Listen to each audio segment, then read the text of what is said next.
Have you ever heard of someone who is a brilliant rocket scientist by day and a black magic occultist by night?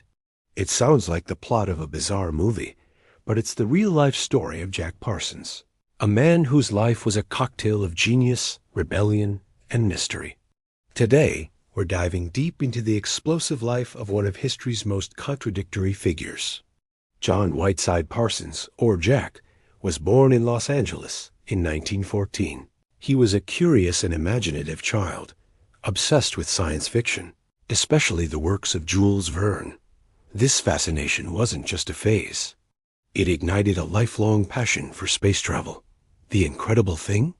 Parsons never earned a college degree. He was largely self-taught, devouring chemistry, physics, and mathematics on his own.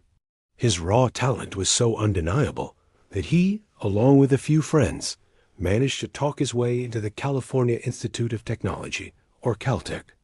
There, in the 1930s, Parsons and his colleagues Frank Molina and Ed Forman formed a group that Caltech professors nicknamed the Suicide Squad. Why? Because their early rocket experiments were notoriously dangerous and prone to, well, exploding.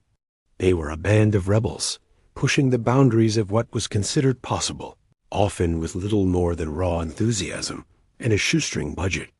Despite the risks, their work was groundbreaking. Parsons' key contribution was revolutionary. He pioneered the development of the first castable composite rocket propellant. Before this, rockets used liquid fuels, which were powerful but incredibly complex and dangerous to handle. Parsons developed a solid fuel that was stable, reliable, and could be poured into any shape. This breakthrough was a game changer. It laid the foundation for the solid fuel rocket boosters that would one day power everything from military missiles to the space shuttle. Their Suicide Squad eventually gained official funding and became the Jet Propulsion Laboratory, or JPL, one of the most important institutions in the history of space exploration. Yes, that JPL, the one that sends rovers to Mars and probes to the outer reaches of our solar system. And Jack Parsons, the self-taught dreamer, was a co-founder. You'd think this would be the start of a legendary career, celebrated for generations. But this is where Jack's story takes a sharp turn into the shadows. While he was revolutionizing rocketry, Parsons was also exploring a very different kind of power.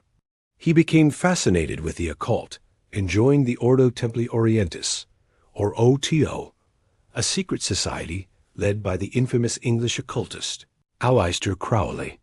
Crowley, who called himself the Great Beast 666, preached a philosophy of, "Do what thou wilt shall be the whole of the law." This message of ultimate personal freedom resonated deeply with Parsons' rebellious spirit. Parsons didn't just dabble in magic, he dove in headfirst.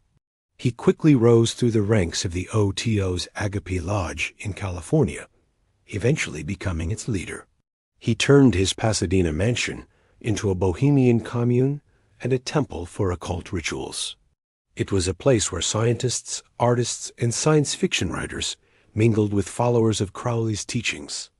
Parsons saw no contradiction between his scientific work and his spiritual practices.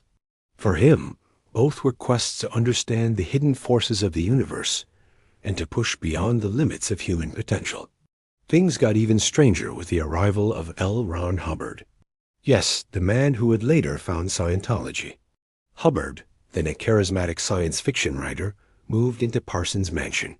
The two became close friends and partners in magical rituals.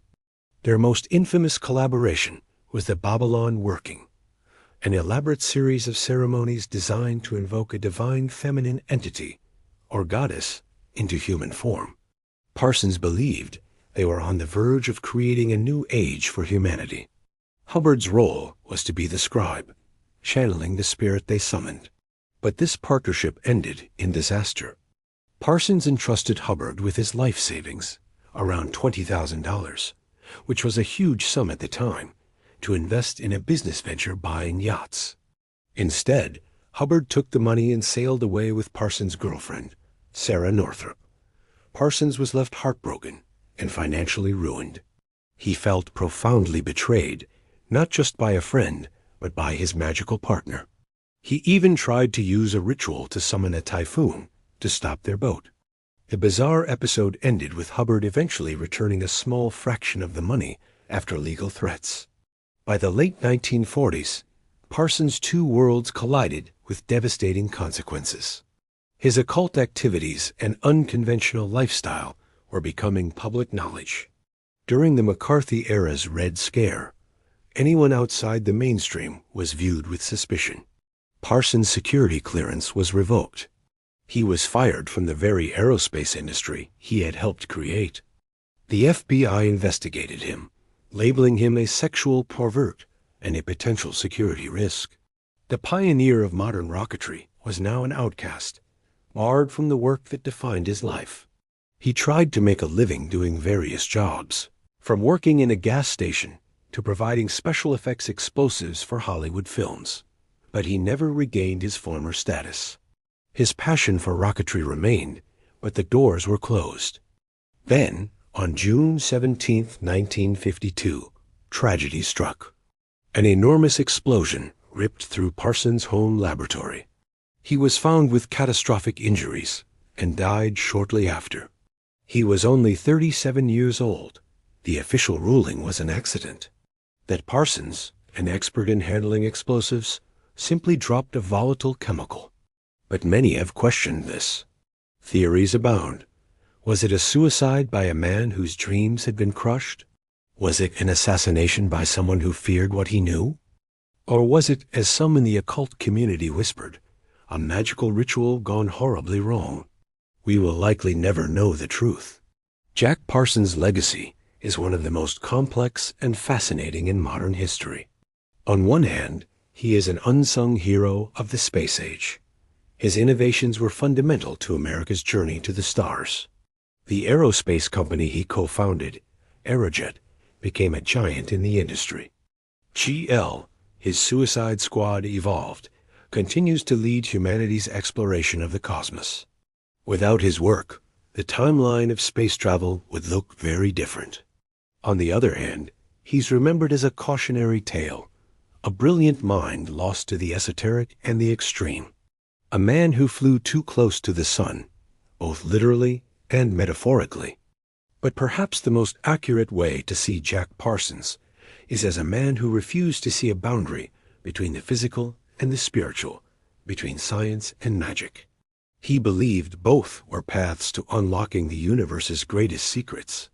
His life was a paradox, a brilliant, chaotic, and ultimately tragic explosion of genius and mysticism.